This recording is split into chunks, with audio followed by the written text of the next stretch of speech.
I think I heard some music. Must have been in my dream.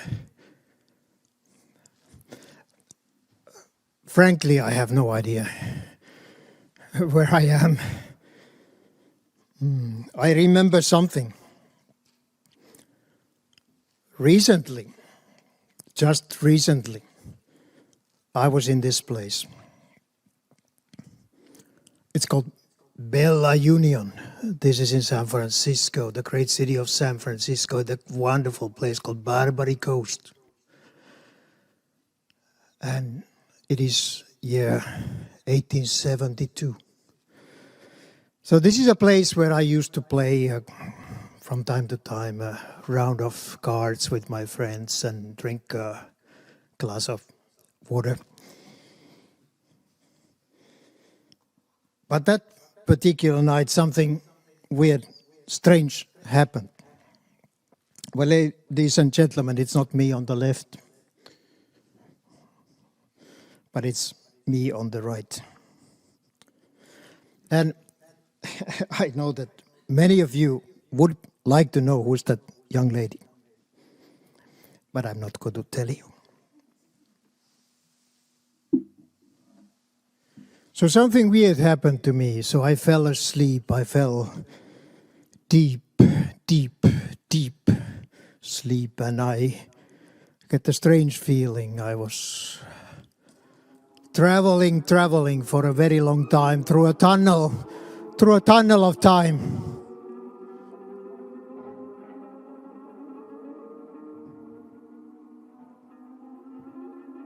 Until it all came to a stop and there was darkness only. But at some point I woke up and I had been leaning my head against this box, and I opened the box, and in the box there were pictures. I was still wondering what had happened, where I was, who I was. And I started checking my pockets, and in my front pocket I found a photograph. And yes, it was me. It was me, and it made me recall who I was. Indeed, I was Professor Huhlabaloo. Professor Huhlabaloo, who showed pictures. Now, ladies and gentlemen, in this picture you see my equipment. So you see my turnaphone for the sounds, and you see my magic lanterns. The one on the left was my Artopticon, and on the right was my Sciopticon. I bought them second-hand somewhere. And I combined them together to be able to show my favorite type of show, the dissolving view show. So I would show these dissolving views on end and on end until I lost my lanterns. Now, I woke up. I looked into the mirror and I saw something strange. My hair had grown. My hair had grown. So, ladies and gentlemen, you surely have seen hair. Many of you have hair. But have you seen hair grow? Now you know how much hair grows in 150 years, because I found out that I ended up in the year 2022. So I didn't know what to do. I went out walking the other day in this city, and I saw these two young guys. Alexander and Kobe. And these guys, I think they felt a certain kind of pity at me, old man. They said, "Hey, old man, you look troubled. What's wrong with you?" I said, well, thank you for asking. I have lost my century, and I lost my magic lanterns. What can I do? And they said, well, maybe we can help you. We can put your slides in a box, and if you push a button, the box will show your lantern slides. I said, oh, guys, I know boxes and I have seen magic shows. In my life, there is no such box. They said, well, there is such a box now. And we can make it happen for you, but it costs you money. Well, I said, well, boys, no problem. I have money in my pocket. And I took some money from my pocket, and these guys started laughing.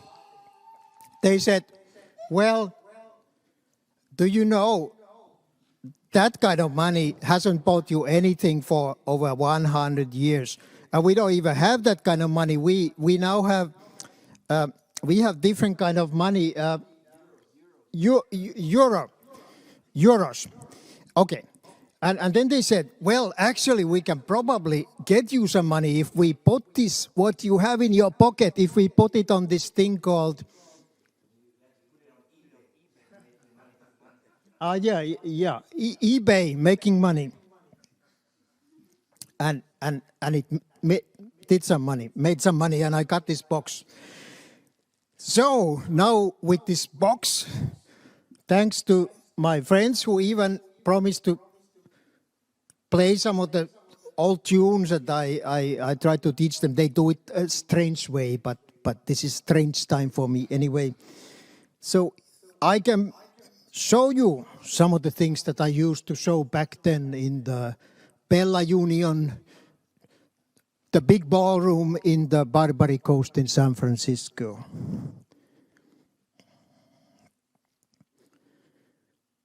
So this is what I did. I was a magic lantern showman. I showed pictures. But I hadn't always been a magic lantern showman. I came from far. I came from the other side of the ocean. I came from the other side of the continent, and I landed in the state of California. There was a gold rush.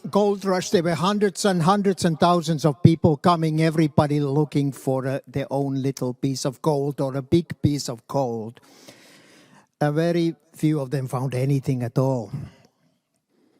But there we were digging. We were digging and digging and digging, year after year, trying our luck.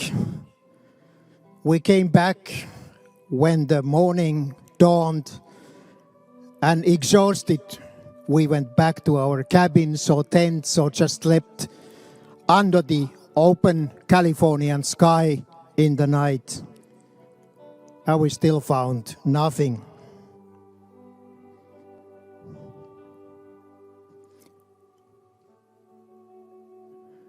So many of us left those gold fields and wandered down to the city of San Francisco and ended up spending their time in those bars on the Barbary Coast, making a little bit of money with what they could. And I decided that I will try my luck with showing pictures. I didn't make much money, but at least I was able to buy a few glasses of water.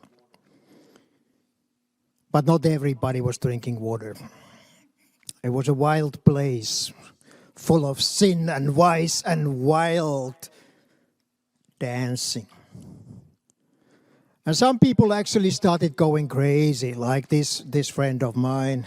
He lost sense of time. And you know, I'll tell you, one evening he went back home. And immediately after going back home, he fell asleep with his bottle and his glass. And he didn't even see what happened right next to him.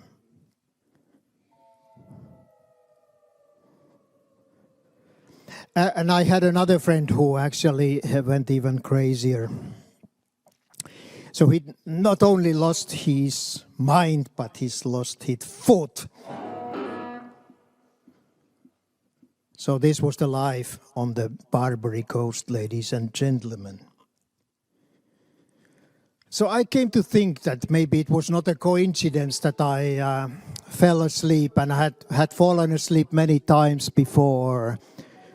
So maybe it was something in the time itself, in the century itself, that made us all fall asleep. So we somehow wanted to escape from those realities that were bothering and oppressing us. We didn't want to live in that same level of reality and the world.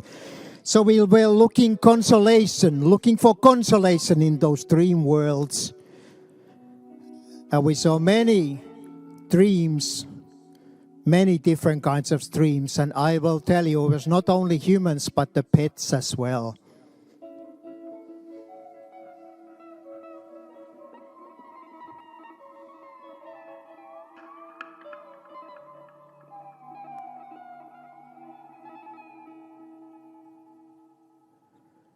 Many of those dreams were dark. This person here is no one else than my grandfather. He was already quite an elderly man when he got this terrible virus. He was trembling on his bed and he was gasping for air. He was coughing his lungs out, and it lasted for days and days, until one day in his sleep he saw an omen. And the vision grew, and it turned into something frightening.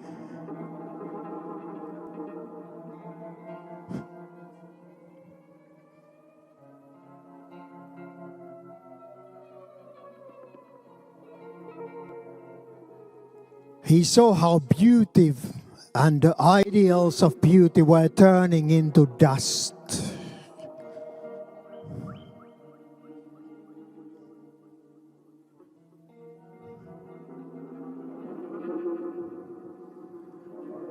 And from this he knew it was perhaps his time to go.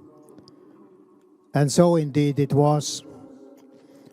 So this grave you see right here in the middle in this old graveyard is where he was buried. But it was not all that dark. In the darkest moments there's light and there are signs of something better. And this is exactly the case in this, my grandfather's case too. For this vision appeared one night.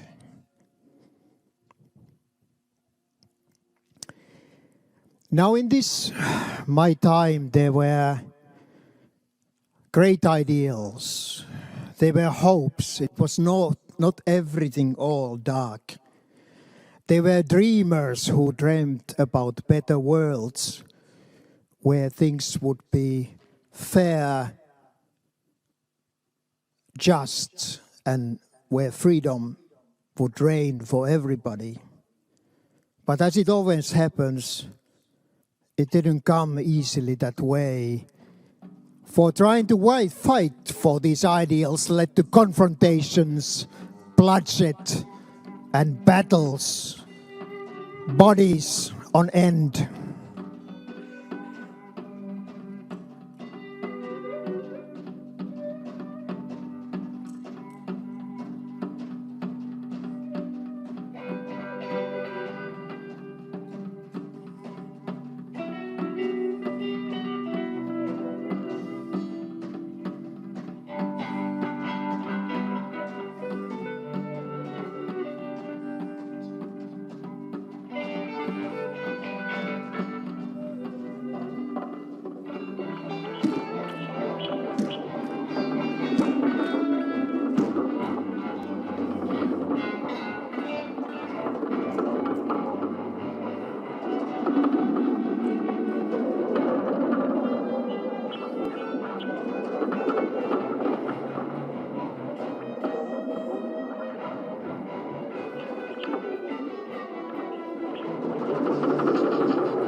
So in the middle of all these battles, these fights and this despair, the soldiers fell to the ground, exhausted. They had their own dreams.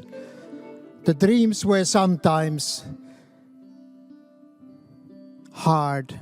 They were nightmarish. They were dreaming about what might happen for them the next day. They had nightmares about being left alone on the battlefront with no one to help them. Just lying there while the moon was shining in their agony. But there were also different kinds of dreams. They were dreams about surviving and perhaps returning to one's home village, even helping their friends and neighbors and relatives, and this particular soldier was dreaming about returning at the time of the harvest to help get the golden crop saved from the fields. And as he was dreaming, he was continuing the dream about seeing again his most beloved ones left back at home a long time ago.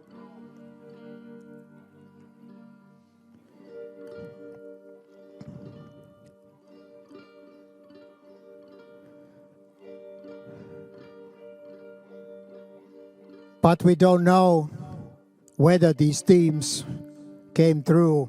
Dreams don't always come true, as you know.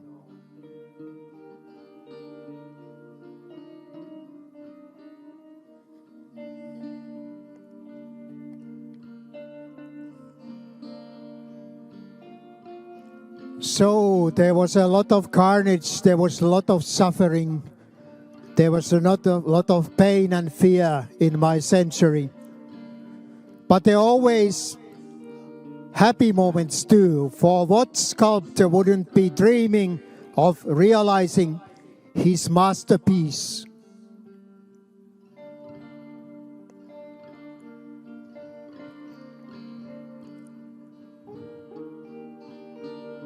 And what lady, when the evening of one's life draws closer, wouldn't be dreaming about those happy days, the best days of her life, like the time of the birth of her firstborn child, brought by the angel, and the moments when she could see the baby grow up towards being a fully grown person. And then when her times were close to the end, to see that very same little girl, now fully grown, beautiful woman, spending her time by her bed and bidding for her farewell, helping her on that final journey from which there is no return.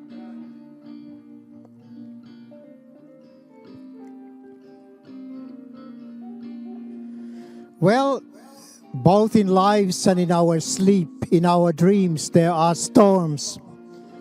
But these storms never last forever. Finally, the waves start easing up and the clouds start dissipating and the sun comes out. And after many rough nights, there is a beautiful morning.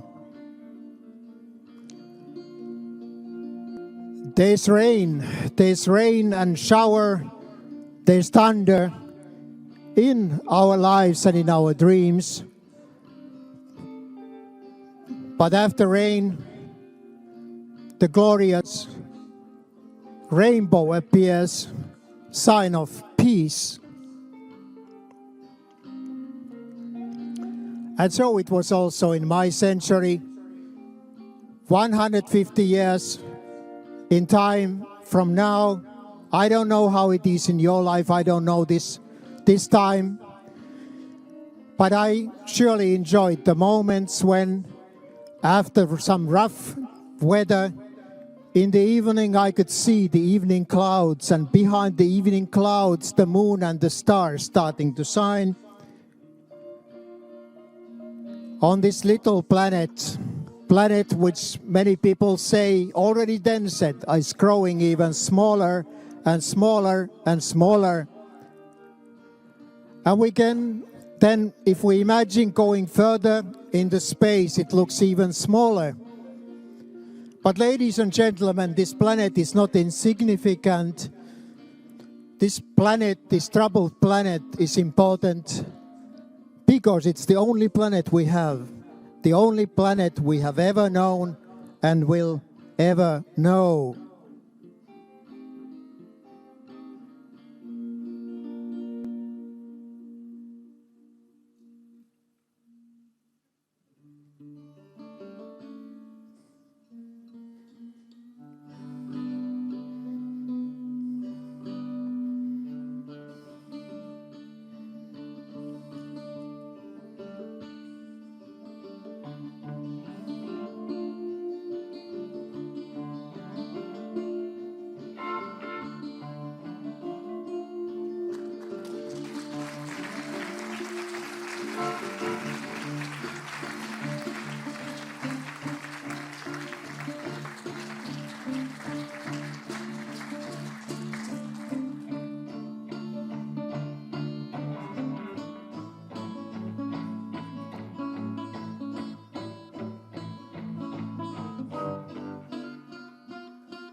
Thank you very much. And Alexander Sturkens and Gob de Bond, big hand for them.